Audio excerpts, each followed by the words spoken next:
J'ai un plan pour atteindre 500 000 € par mois avec mon business d'ici 6 mois. Dans cette vidéo, je vais te partager ma stratégie complète sur comment je vais faire ça et surtout comment je peux être aussi certain que ça va marcher. Pour ceux qui ne me connaissent pas, je m'appelle Louis Ski, je suis entrepreneur depuis que j'ai 15 ans, j'ai monté plein de boîtes, dont celle qui a marché le mieux fait actuellement 200 000 € par mois avec 70% de marge et un seul produit. Dans mon business, j'ai une philosophie toute simple, c'est d'avoir le meilleur service sur le marché au meilleur prix du marché. Et en ayant cette philosophie, on fait actuellement 1000 logos par mois, soit environ 30 par jour. Ça fait beaucoup de projets. Et mon objectif long terme, c'est du coup de faire 2500 logos par mois pour atteindre les 500 000 € de chiffre d'affaires mensuel. Le business, en réalité, c'est très simple. Une fois que tu as validé ton offre, que tu as un bon produit ou un bon service à un bon prix sur un marché, c'est très facile d'identifier ce qui te bloque.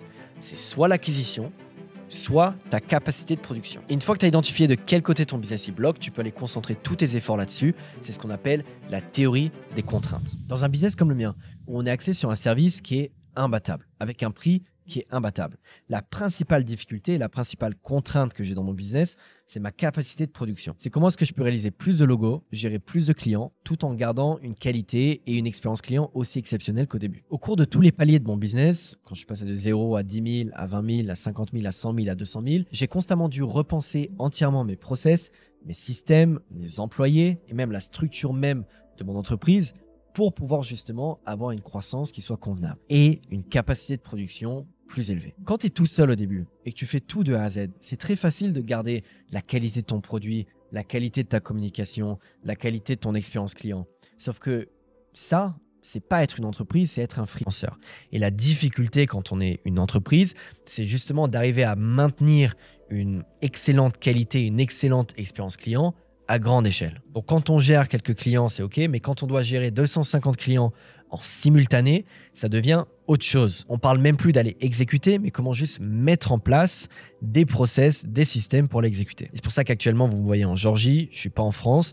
Pourquoi? Parce qu'il me fallait un grand bureau où je pouvais justement avoir beaucoup de Customer Service Representatives, c'est-à-dire des gens qui puissent communiquer avec tous mes clients. Donc, j'ai actuellement 10 employés en physique dans mes bureaux en Géorgie. Donc, ça fait partie des choses qui ont été nécessaires au-delà de 100 000 € par mois pour vraiment commencer à pouvoir maintenir et avoir une capacité de production encore plus importante. Et en l'espace de 4 mois, je suis passé d'un petit bureau à un bureau beaucoup plus grand de maintenant 80 mètres carrés pour justement pouvoir commencer à accueillir beaucoup plus de monde. En tout, en comptant les gens qui sont remote, on est 30 personnes au total et on est tout juste pour accueillir la demande qu'on a. Donc voilà, step 1, c'est d'augmenter ma capacité de production parce qu'on ne fait même pas de marketing, on ne va même pas chercher de l'acquisition parce qu'on est tout juste pour pouvoir exécuter sur la demande qu'on a. Donc qu'est-ce qu'il faut que je fasse? Recruter plus, recruter mieux et entraîner mes équipes encore plus. Pendant longtemps, j'avais aucune idée de vraiment comment scale une entreprise. Pour moi, c'était juste tu rajoutes de l'humain, tu rajoutes des personnes qui viennent bosser dans ta boîte et tout va bien se passer. Ils vont gérer leurs trucs comme toi tu gérais avant, mais ça se passe pas du tout comme ça. Il faut tout cadrer, chaque message, chaque point de décision. Il faut que tout soit écrit. Il faut que tu aies un protocole pour absolument chaque élément de ton business. Et le jour où j'ai eu un déclic par rapport à ça, c'est que j'étais sur YouTube, sur mon Apple TV et je suis tombé sur un reportage sur Air France et comment Air France fonctionne. Et j'avais jamais réalisé l'ampleur et la quantité de process qu'une entreprise comme Air France a besoin. Mais imaginez-vous juste la quantité de vols qu'il y a par jour et tout doit être minutieusement détaillé jusque dans les moindres détails, que ce soit laver le four micro-ondes qui va justement permettre de servir les voyageurs, jusqu'à faire en sorte que l'équipe de nettoyage arrive au bon moment, reparte au bon moment, s'assurer que, il y a une quantité de process. Et justement dans ce reportage, elle arrive, l'hôtesse de l'air, dans l'avion. Donc 30 minutes avant l'accueil des passagers. Et elle a un paquet, un document de cette taille-là, d'accord, avec des pages sur tout le protocole qu'il faut exécuter pour mettre en service l'avion. S'assurer que tout est bon, s'assurer que tous les fauteuils sont bons, s'assurer que tout ce qui est côté de nourriture, tout. Et sans ça, tu n'as pas de structure. Et sans ça, tu ne peux pas t'assurer que tout va bien se passer dans ta société. Imagine si le CEO d'Air France ou le Head of Operations d'Air France devait aller dans chaque avion tous les jours qui va décoller, s'assurer que tout va bien. Pendant longtemps, j'étais cette personne. J'étais ce CEO qui devait être dans chaque process, qui devait être constamment avec chaque employé pour s'assurer que tout se passe bien. Donc voilà, je recommande à tout le monde de regarder ce reportage. Le step 2, c'est la technologie et les process technologiques que tu as dans ta boîte. Actuellement, j'utilise du software pour pouvoir gérer notre volume et notre masse de clients, mais j'ai très vite remarqué que ça commençait à être vraiment, vraiment difficile. Quand on avait 500, 800 clients par mois, ça allait bien, mais là, au-delà de 1000, on commence vraiment à ressentir toutes les problématiques. Parce qu'en fait, chaque process et chaque morceau de software dans ton business qui est imparfait, c'est un peu comme une petite fissure dans un sous-marin. Quand tu es à la surface ou à 5 mètres sous l'eau, cette petite fissure, elle n'aura pas vraiment beaucoup d'importance et ça ne changera rien à la viabilité du sous-marin. Par contre, plus tu vas profond, plus tu scales avec ta boîte, plus le sous-marin il a de la pression et plus cette fissure justement va dire que ton sous-marin il va complètement exploser. Et du coup là, même si avec le software on arrive à gérer des clients, je sens et je sais que quand on sera à 2000 clients par mois, ça va complètement exploser. Donc le step 2, c'est de refonder complètement mes systèmes et c'est pour ça que j'ai employé du coup une agence de software qui va nous faire un propre CRM à nous, complètement développé from scratch, qui continue à utiliser la même database qu'on a maintenant, mais qui nous permet voilà, d'exécuter beaucoup mieux, de pouvoir implémenter tous les process qu'on veut et de vraiment avoir la structure qu'on souhaite. Et avant de passer à la notion 2, je vais mentionner un point qui est important. Parce que je sais que beaucoup, quand j'ai dit que la solution pour scale, c'est juste la théorie des contraintes et il suffit de se focus sur l'acquisition, la capacité pour croître. Vous pouvez me dire, mais du coup, pourquoi est-ce que la majorité des boîtes arrivent à un point où elles stagnent à 20 000 euros, 30 000 euros, 50 000 euros par mois et elles n'arrivent plus à scale? Et en fait, c'est pour une raison toute simple. La plupart des agences dans le milieu du digital, dès qu'elles commencent à ressentir un plafond, qu'elles sentent qu'elles patinent, au lieu d'aller vraiment se poser la question et de regarder la réalité en face et de se dire qu'est-ce qui nous bloque, qu'est-ce qui fait qu'on ne scale pas, elles s'inventent des problèmes, par exemple de dire que le marché est trop saturé ou l'économie va mal en ce moment en France. Et du coup, qu'est-ce qu'elles font? Elles se dispersent dans différents services. Donc, au lieu d'être une agence qui fait juste des sites, c'est des gens qui vont aller faire l'identité de marque, qui vont aller faire de la publicité, qui vont aller faire du Facebook Ads, enfin bref, qui vont se disperser partout parce qu'ils se disent, on a 10 clients, tant qu'à faire, autant vendre plein de services différents à 10 clients et au moins, on fera plus de chiffre d'affaires. Et ça, c'est bien, ça va monter ton chiffre d'affaires de 40, 50, 100% sur l'année où tu vas commencer à upsell tout le monde.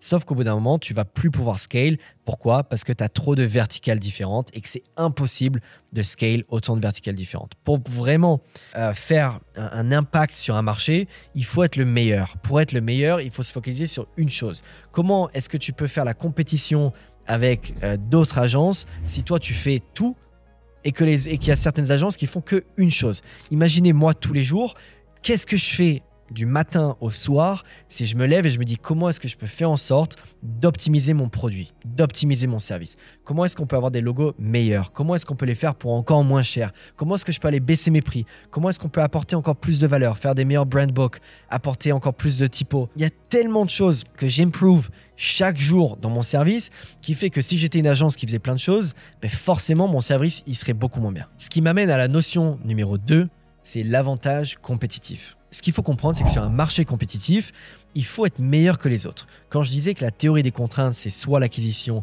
soit la capacité, ça part du principe que tu es déjà un des meilleurs dans ton marché. Cette théorie des contraintes, c'est comme nager à contre-courant. Tu as beau faire un maximum d'acquisition, ça ne servira à rien parce que tes clients ne seront pas contents et tu n'auras jamais de croissance organique derrière. Donc, la seule chose qui peut vraiment faire scale ton business à des millions et des millions d'euros avec juste un service, c'est vraiment ton avantage compétitif. Plus tu t'écartes de ta compétition, plus tu vas avoir une croissance qui sera explosive. Tu prends le cas d'Airbnb par exemple, il y avait des dizaines et des dizaines d'applis qui se lançaient au même moment avec le même produit, le même service. C'est juste parce qu'Airbnb, ils ont eu cet avantage compétitif de l'esthétique, du design et des belles photos qu'ils ont une croissance aussi exponentielle. Donc dans le monde des agences, il n'y a que 3 façons d'avoir un avantage compétitif. Le prix, la rapidité et la qualité. Donc plus tu investis dans ta capacité à améliorer ton avantage compétitif, plus ça devient facile de vendre et de scale. Donc en investissant dans du software pour moi, en dépensant des dizaines de milliers d'euros, je vais justement créer un avantage compétitif unique sur le marché parce que personne n'aura ce niveau de process et de software organisationnel pour pouvoir délivrer autant de qualité à ce prix-là. Et donc, en ayant le meilleur produit sur le marché, non seulement je bénéficie d'un effet de bouche à oreille juste exceptionnel, mais en plus de ça, les coûts d'acquisition baissent, Sur les plateformes en organique, on explose encore plus et tout va de plus en plus vite. Ce qui m'amène à la notion numéro 3, du coup, c'est le growth hacking. Ce qui vraiment va te faire exploser dans ton business, c'est le bouche à oreille. Et j'ai trouvé au cours de ma carrière que plus tu es dans un environnement de masse, que tu cherches la masse, que tu vends en masse, plus tu vas bénéficier d'un effet de bouche à oreille qui sera puissant.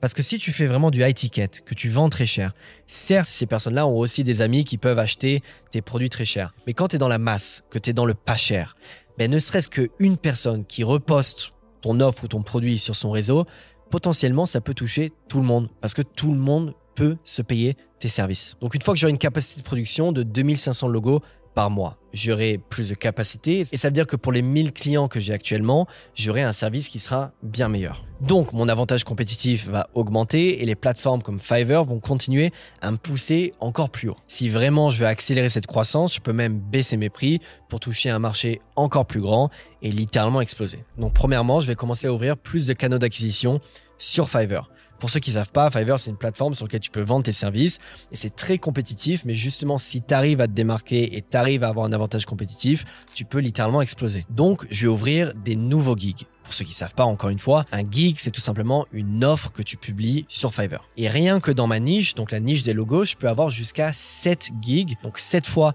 la quantité de trafic que j'ai actuellement. Pour vous dire à quel point l'acquisition n'est pas un problème quand votre service est vraiment exceptionnel, c'est que nous, on s'est toujours focus sur augmenter notre capacité de production.